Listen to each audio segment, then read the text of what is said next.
Nyun sewu Fuad, Pak Muzamil dan saudara-saudara semua. Bismillahirrahmanirrahim. Assalamualaikum warahmatullahi wabarakatuh.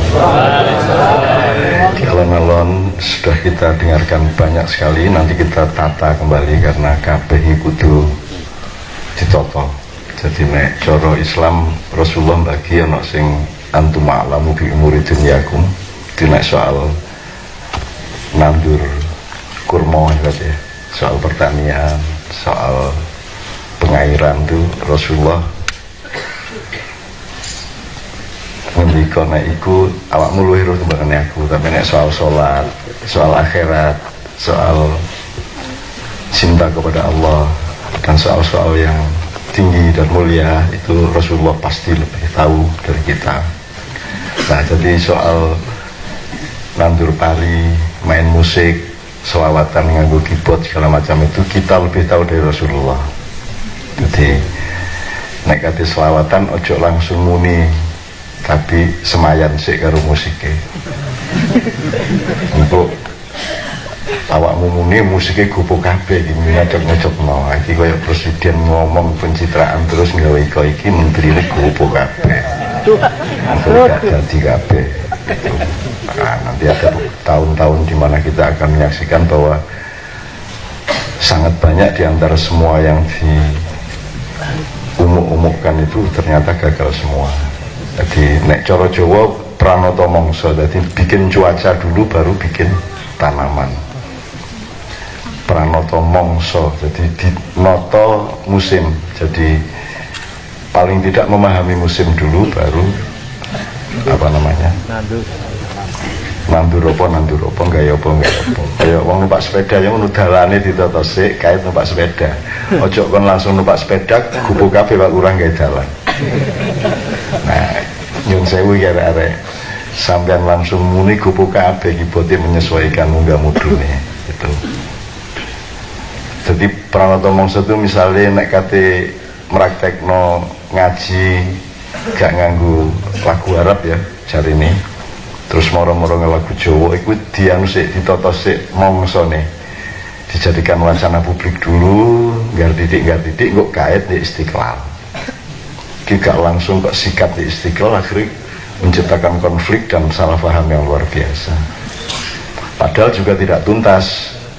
Sing protes soal tajwid ya guru mesti ro tajwid. Sing mengecam langgam Jawa iku ya salah, wong jenenge langgam Jawa. Gak ono langgam Jawa itu kan salah satu jenis aransemen Jawa, ono langgam, ono keroncong. Jadi nek ngomong langgam Jawa itu tidak tepat. Nek notasi Jawa, lagu Jawa aja iso. Jadi karu-karune padha gak ruwe, akhirnya gelut karena akhirnya Pak ya. Apalagi menurut Cak Fuad lagu Arab iki gak ono. Qiraah Sab'ah itu hampir semuanya tidak dari Arab. Ono sing Persia, ono sing bahkan ada yang mengatakan itu mayoritas dari Persia, dari Iran. Kan gitu. Ono sing Turki, ono sing Afrika, ono sing Mesir dan seterusnya. Jadi ini sudah ada qiraah Sab'ah, enggak usah pakai Jawa. Lagi rasa apa ya dudu Arab ya. Jadi nek Iran oleh ya Jawa oleh. Sing gak oleh iku nglanggar tajwid. Gitu mboten? Nggih. Sing gak oleh iku sembayang cara Jawa. Kon kudu nguyu dhewe akhirnya. Gitu loh. Jadi kita ini luar biasa berdebat di media sosial, di koran-koran, dan tidak pernah tuntas dan tidak pernah ada tabayun satu sama lain. Jadi kita itu punya syaraf gelut itu berkembang luar biasa. Oh, apa titik jadi gelut dan langsung kebencian yang muncul ya Pak. Gitu. Nah, jadi ini kita mulai dari sini pertama-tama. Ini kan judulnya tadi Amul Huzn. Jadi saya ingin gaya cuaca sih ya. Pertama gini, ngomong apa ae aku Cak Fuad, Cak Muzamil sapa ae iku ojo dipadakno karo Gusti Allah berfirman dan Nabi bersabda. Ngono ya ya. Jadi upama kon terus ngelolokno mergo gak setuju omong Cak Fuad, omong Pak Muzamil ojo ngelolokno kaya aku iki nabi nyar ngono ya. Jadi apa sing tak omongno iku mek penemuku, mek pendapatku, tafsirku sak iso-isone, ojo kok percaya, kon kudu ngambil keputusan dhewe dengan akal sehatmu dan dengan bahan-bahan. Mojo terus aku iki ngomong ya mek ngomong ngene iku tok sak iso-isone. Gitu loh. Tapi jangan dianggap kebenaran sejati. Mulane balik nang ilmu yang awal dari maknya, yaitu benere dhewe, benere wong akeh, bener sing sejati. Awale Imam Syafi'i itu pun atau imam-imam yang ya benere dhewe awale. Kemudian mergo masuk akal iso diterima wong akeh, akhirnya dadi benere wong akeh. Tapi benere wong akeh kan gak kabeh. Duduk benere wong kabeh. Akeh iku kabeh iku bisa terdiri dari 10 akeh. Jadi satu kabeh bisa terdiri dari 1000 akeh, ya tak? Nah, antara 1000 akeh, 10 akeh, 5 akeh, 3 akeh iki nek iso memiliki akhlak dan pemahaman dulu supaya tidak menjadi sumber konflik seperti yang Kak Fuad ceritakan mengenai sendakep taga Sami Allahul Man Hamidah itu tangannya terus mudun, tangannya sendakep meneh, ono sing mudun, ono sendakep. Ndek Sudan mang gak apa-apa, Allahu Akbar terus tangannya menisor ya gak ono masalah gitu loh. Ndek kene iso dipacul temen sembayang kok. Nah saiki sing ngarani azan zuhur iku kudu pas jam 12, berapa ta? Jam lurus berapa ta lek azan zuhur? Berapa pop? Sing jenenge as-sholatu ala waktiha itu begitu masuk zuhur terus azan dan sholat, ataukah interval dari jam sekian sampai jam sekian. Maka ketika kamu ingin mengajak suatu kelompok sholat, jam berapapun bisanya azan dulu lah, bener. Nah itu yang dilakukan Pak Muzamil. Selamat di Bantul itu gak ada wong caro. Upama di kono ada wong caro, mesti dicaro, kalungi celurit. Lah azan zuhur kok setengah luru, padahal tidak apa-apa. Wong Pak Muzamil tidak azan untuk seluruh masyarakat Bantul, kok azan untuk memanggil santri-santrinya. Gitu loh. Tapi gini, pemahaman yang salah itu dibiarkan berlarut-larut. Pokoknya nek sembahyang deng zuhur Allah langsung iku luwih dukur ganjaran timbangannya setengah jam kemudian. Langsung masuk seolah-olah ya Pak. Nah itu tolong ini kita konfirmasikan lagi kepada ulama-ulama fikih dan usul fikih. Gak ada masalah sebenarnya. Itu loh, masuk nggak kayak contoh utama guyu kabeh. Aku tak ngomong halus sih amul huzan ya. Itu pertama. Jadi tolong semua yang kamu lakukan ini bukan mazhab, bukan ajaran, bukan aliran gitu ya. Tolong ya. Aliran kita itu kalau memang harus aliran ya aliran Rasulullah SAW. Bahwa pemahaman kita terhadap fakta-fakta dan informasi mengenai Rasulullah itu berbeda-beda, ya mesti aja. Sing gawe Pak Muzamil yang bikin taraweh 23 itu siapa? Umar bin Khattab. Bid'ah atau bukan itu? Loh nek pas ngono iku mergo wis digawe bareng-bareng jare bid'ah hasanah. Pokoke sing kene seneng hasanah, nek sing kene gak seneng dolalah. Sebenarnya dolalah hasanah itu juga kontroversial, dan itu satu-satunya jalan adalah toleransi. Nek menurut sampean es jus jambu itu luwih enak timbangane pelem, ya bapak ta sing pelem ngono lho. Ojo terus jambu sing bener ngono lho. Nah ini kan penyakit kita sekarang. Nah nanti kita cari sampai ke akarnya. Oke, jadi kebenaran sejati itu bareng-bareng kita cari. Nah, Anda mencarinya ono sing dari kebenaran wong akeh jumlahe 1000, wong akeh liyane akeh jumlahe 1 juta, kan gitu. Liyane meneh ono jumlahe pira jumlah, masing-masing punya hak untuk dinilai oleh Allah, kan nanti dewan juri ini siapa? Allah. Lah kok kon ngekek rapot nang kanca-kancamu dhewe. Gitu ya. Satu-satu. Jadi kita itu hidupnya itu koma, tidak pernah titik. Kita itu mencari, kita itu kan hanya manusia itu berposisi berbuat, berdoa, berharap. Nek ngono tok. Nek wis mari jenenge ndek swarga utawa ndek neraka. Iki nek gurung mari. jek melaku iki. Wong apa yang kemarin benar ternyata sekarang kita temukan ada yang lebih benar kan? Iso toh? Nah. Aja meneh kok ilmu sosial, ilmu fikih, ilmu sing abstrak-abstrak. Wong ilmu pasti ya berkembang terus kok kebenarannya itu. Fisika aja bingung kok. Dengan kebenaran yang sebenarnya disebut pasti itu. Apalagi matematika diterapkan ke ilmu sosial kan kebenarannya menjadi sangat relatif. Nek matematika kan 4 ping 10 ya 40 masih kok sogok piro ae. Masih kon ide karo menteri sapa nek 4 ping 10 tetep 40. Tapi begitu masuk ilmu sosial kan 4 ping 10 iso 4 ya gak ono 10 gak ono dipek dhewe kan. Kan begitu. Nah, relativitas dan kelemahan manusia ini mari kita sanggah bersama-sama dengan saling menghormati satu sama lain dan memohon bareng-bareng muga-muga kabeh iki karo Gusti Allah dibenerno. Sing situ dibenerno muga wancane sakunu pikirane. Sing iki pinter nemen dadi liyane gak paham tapi ya tak terima niati apike. Wis itune meneh nek jane iki iya goblok wis ya apa meneh wis tak terima meneh jane goblok kan gitu kan. Jadi orang diterima oleh Allah itu ya bermacam-macam. Diterima oleh Allah itu kan Allah juga punya hujah macam-macam jawab ya. Dan itu kan terserah Allah. Gusti Allah ikon ya apa? Gitu loh. Kok kabeh bersikap jadi Tuhan itu loh.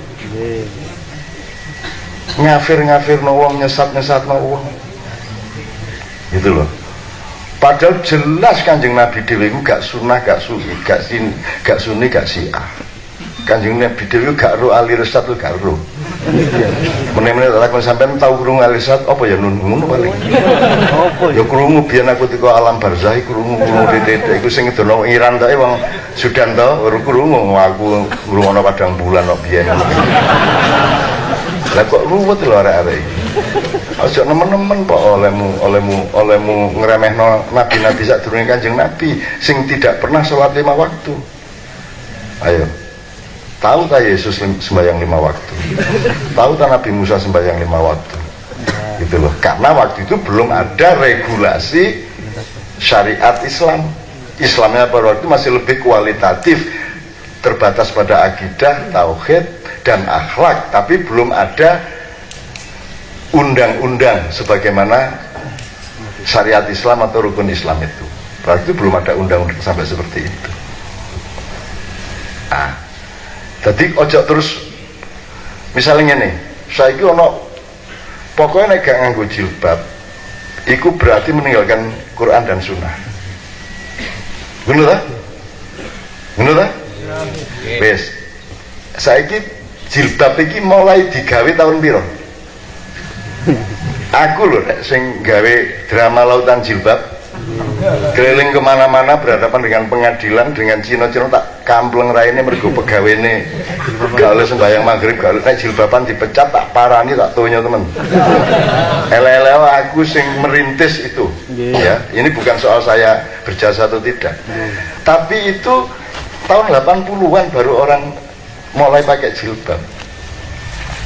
Zaman aku sekolah di SMA Muhammadiyah 1 Jogja iku biyen roke mini rek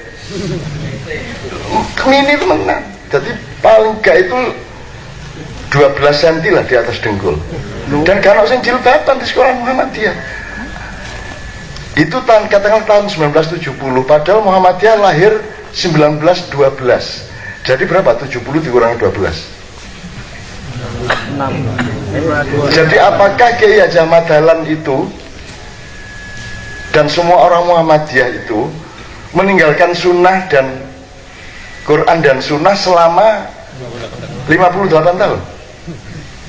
Waktu itu gak ada kewajiban berjilbab.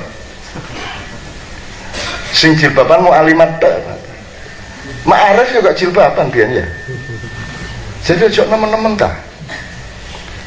Muga-muga kabeh diterima Allah kene iki golek kebenaran gar titik ojo langsung sempurna. Sing wis mlebu swarga iki meneng wae wis mlebu swarga cek rewel ae kon iki. Wis bener ngono lho, wis saleh ngono lho, cek rewel ae. Dewangi kok kene iki sing golek iki lho ya. Nggih. Kene iki cek ndolek, cek setengah mati rek. Gitu lho. Kon iki wis mlebu swarga wis jelas wis wis taat karo Allah pol-polan wis mesti mlebu swarga sehingga kamu yakin betul sehingga wani tutur-tutur bendina nang wong tausiah broadcast ono arek cilik dolinan isor wit tekani kayak hadis itu kan berarti dia merasa sudah benar dan yang diceramai itu benar kan begitu. Lagi ini kan bukan ceramah, ini kan serawung saja, ini bebrayan silaturahmi saja. Nek aku dikon mele, aku mele ndek kuno apa aku ndek kene. Nek ndek kuno ngerokok gak ketok, ndek kene ngerokok ketok. Ini Mas ya, jadi tolong ini mudah-mudahan kedewasaan ini bisa kembali. Karena aslinya berabad-abad kita itu punya kedewasaan semacam itu kok. Kalau ada konflik antar aliran sekarang itu sesungguhnya asal-usulnya dari luar, yaitu ada rekayasa sialnya Indonesia sahabat gak kayak Sudan. Mergo Sudan itu melarat gak diapa-apakno. Paling pol presiden itu tidak ngomong, tapi rakyatnya gak diapa-apakno. Kene iki lho, mergo sugih alamnya luar biasa, menungsone juga luar biasa, maka kita diteror terus. Dan terornya itu satu, dipecah belah dengan segala cara. Dan Anda senang pecah belah itu. Seneng sampai kon iku sembayang di masjid wong mari ngono mergo mari kok gawe sembayang dipel. Wis. Sampai sauno lho, kon wewe lho ditumplek. Tak ngono. Jadi orang Islam saling menajiskan satu sama lain. Engko mari ngono awan ditraktir wong Kristen gelem. Ngono lho rek. Jadi kita itu punya penyakit jiwa yang luar biasa. Oke. Ini nanti menjadi dasar dari apa yang disebut amul huzn. Jadi satu prinsipnya begitu. Nomor dua, hal-hal yang menyangkut iman, akidah, tauhid itu menurut saya adalah tanggung jawab masing-masing orang kepada Tuhan Allah. Saya misalnya ini, nek Cak Fuad, nek aku kafir, apakah saya tanggung jawab kepada Cak Fuad? Cak Fuad izin mungkin. Dia punya kewajiban nahi mungkar, tapi apakah Cak Fuad berposisi untuk meminta pertanggungjawaban jawab saya? Kenapa kamu kafir? Wong aku kafirin nang Gusti Allah kok Cak Fuad sing muring-muring. Nek sing jawab wong Surabaya, wong Jawa Timur, wong Madura, lho, wong Gusti Allah sing tak kafiri gak muring-muring kok raimu. Tak ngono sih?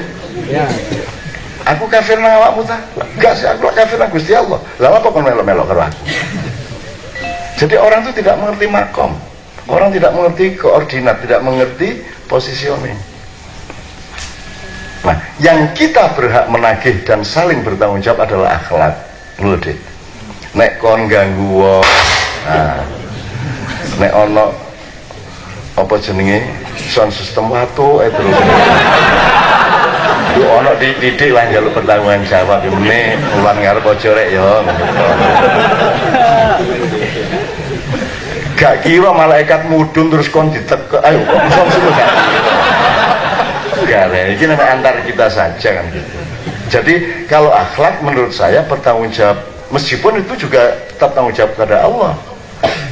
Ya, tapi jadi kalau akhlak itu ya Allah ya kita, ya sama kita. Tapi kalau akidah itu bertanggung jawabnya kepada Allah. Kenapa? Karena tidak ada seorang pun yang bisa menolong orang lain. Jadi ya di Quran ya. Yaumun apa itu? Hari ketika tidak ada seorang pun yang bisa menolongmu kecuali amalmu sendiri, kan gitu. Plus syafaat Rasulullah SAW, kan gitu. Jadi aku gak wani dadi awakmu iku, misal aku mbeat kono gak wani, wong nek kon ana apa-apa gak iso nulung kok. Jadi nek kon dibeat wong meneh-meneh kok dilebokno neraka, kon cepet demo karo sing beat kon. Ya apa ningkar sampean? Kon sampean beat kok saya mlebu neraka ya sampean gelut kon musuh malaikat mungkar nakir karo malaikat Malik. Ngono. Enake dhewe. Lah apa gunane kula sampean beat dia? Kok kula tasik mlebu neraka. Ngono lho. Kula pun bayar iuran lho. Ngerti ya? Jadi pasti kita sedih kalau ada teman kita kufur, sedih. Dan kita juga punya kewajiban secara terukur untuk nahi mungkar.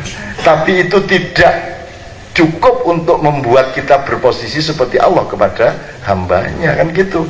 Jadi ojo terus bersikap koyok-koyok kan Gusti Allah. Kau tahu besanan naik. Itu sekalian, jadi itu prinsip bersama. Oke, sekarang kita masuk ke Amrul Huzn. Nek wis ono ngene iki, jadi saya merasa lebih aman ngomong di depan Anda. Karena posisi saya bukan orang yang harus Anda anut. Anda tidak harus menjadi santri saya. Wong saya juga tidak mengkiaikan diri saya. Aku hanya sesama manusia, sesama pengikut Rasulullah SAW dengan Anda semua. Yang nasibmu di depan Allah belum tentu lebih buruk dari nasibku. Makanya yang nomor satu kan man arafa nafsahu faqad arafa rabbahu.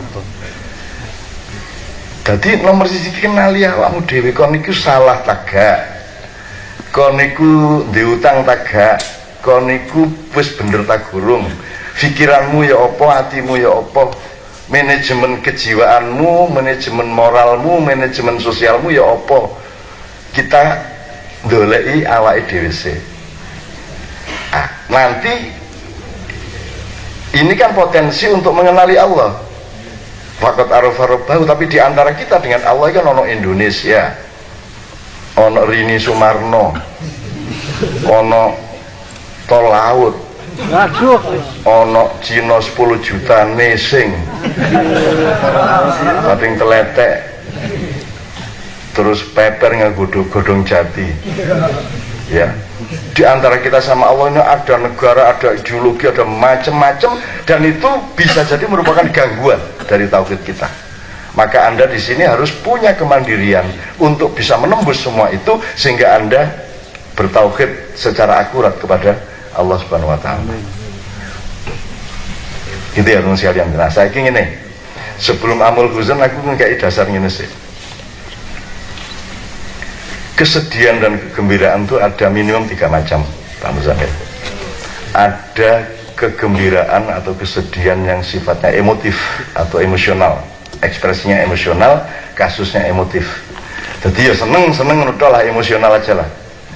Ada lagi kegembiraan atau kesedihan intelektual. Intelektual itu maksudnya kesedihan yang berasal dari regulasi berpikir kita tentang diri kita, tentang sekitar kita, termasuk negara dan dunia, yang membuat kita gembira atau membuat kita sedih gitu loh. Jadi ada perhitungan, ada muhasabah akliyah ya, yang membuat kita gembira atau sedih. Itu tingkat yang kedua. Tingkat yang ketiga atau elemen yang ketiga adalah kesedihan spiritual. Kesedihan atau kegembiraan di mana Anda seolah-olah berhadapan langsung dengan Allah Subhanahu Wa Taala. Gusti Allah gak ndek kono, Gusti Allah depan karo awakmu.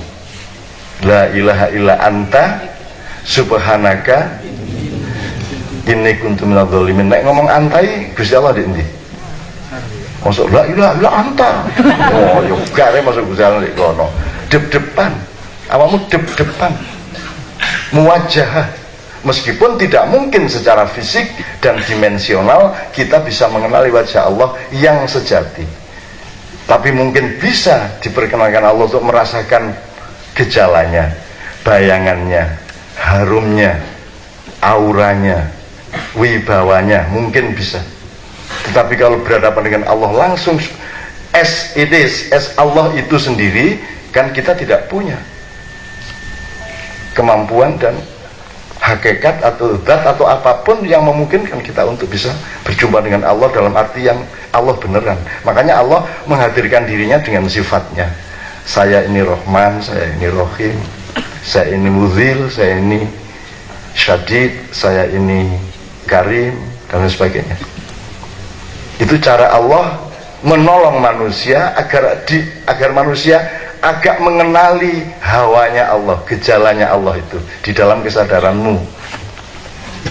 Kamu pikir berapa sifat Allah yang Anda tahu berapa? 99.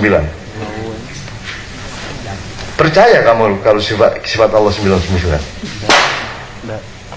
Percaya? Masya Allah, 90 sifat.